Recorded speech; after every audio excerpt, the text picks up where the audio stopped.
computer is picking up a strange signal. Here, sir, you better take a look at it.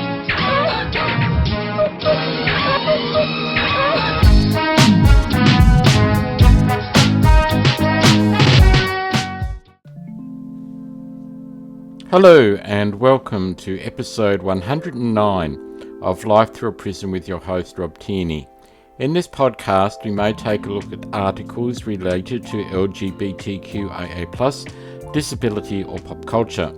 In this episode we're going to look at disability with an article from abc.net.au entitled Army Veteran Walking Around Australia for Charity Reported to Police Over Assistance Dog, written by Arj Ganesan, dated 13th of November 2025. Well into their walk around Australia for charity, Army veteran Garth Murray decided to treat himself and assistance dog Max to a comfortable night in a regional South Australian pub. That's when they had the police called on them. Since setting out in 2024 from Queensland, Mr. Murray said he had encountered few problems but sometimes used tactics to counter covert discrimination. Mr. Murray, who lives with severe anxiety as a result of 15 years within the Australian Defence Force, said he would often leave Max outside while he secured accommodation to ensure businesses did not falsely claim to have no free rooms or try to put them in a lesser room. In South Australia this month, Mr. Murray decided to stop for the night in a hotel rather than camp with Max, as the pair often did. After booking a room and dropping his belongings, Mr. Murray said he went down to the front bar with Max for a beer. He says the pub owner told him Max could stay only until other patrons arrived, and if he wanted to eat he would have to do so at the bar rather than in the dining area. Mr. Murray said when he challenged the owner and cited his rights under the Disability Discrimination Act, DDA, the public had responded by tipping out the contents of the beer he was pouring and told Mr. Murray to leave. Mr. Murray refused, again telling the owner it was illegal to discriminate against someone with an accredited assistance dog. I hadn't paid for the beer yet, and he said he wasn't going to service and he was going to call the police, Mr. Murray said. When police arrived, they reviewed Mr. Murray's accreditation paperwork and told the owners he and Max were allowed to be there. Mr. Murray applauded the professionalism of the police, but the incident saddened him. What does the law say? Under the DDA, it is illegal to deny public access to anyone with an accredited assistance dog.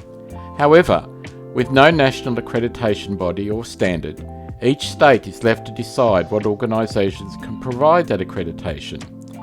It is also up to each state or territory to decide what interstate organisations it will recognise. To further add to the confusion, a federal government spokesman said an assistance animal that did not hold state or territory accreditation might still be protected under the DDA. An international study conducted by Assistance Dogs International found that being denied entry to a venue impacted handlers beyond the immediate practical inconveniences.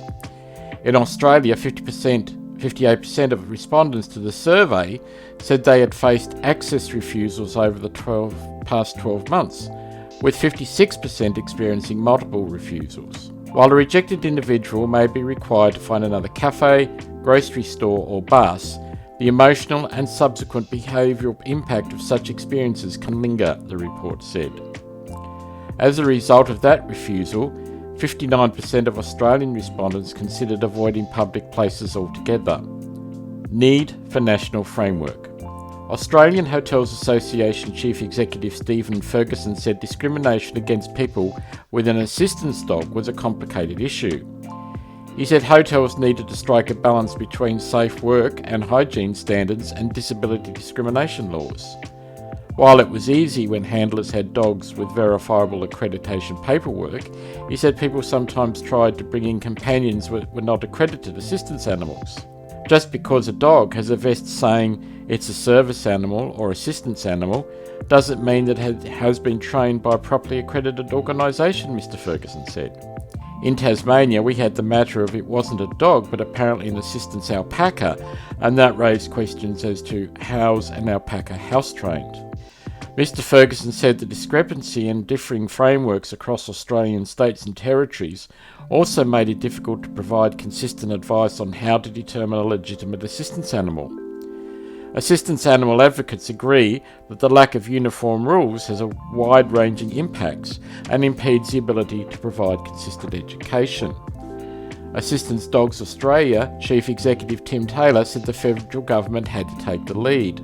By setting national training standards with a national framework or register, we believe that will give clarity to the states for them to align, he said.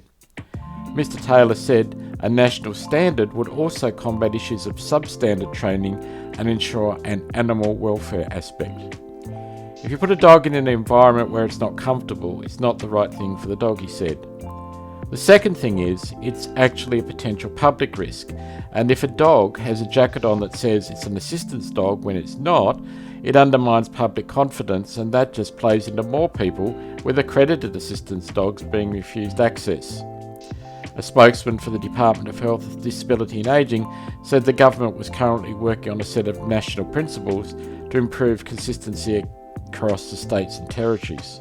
As for Mr. Murray, he said he had met many understanding and accommodating people during his travels with Max, and he would not let the bad experience at the pub mar his impression of regional South Australia, nor would he let it dampen his desire to fight for his rights. What do you think about the situation with assistance dogs? Do you think a national standard is needed? Would love to hear your thoughts on this issue. Let's have a conversation. Till next time, take care and bye for now.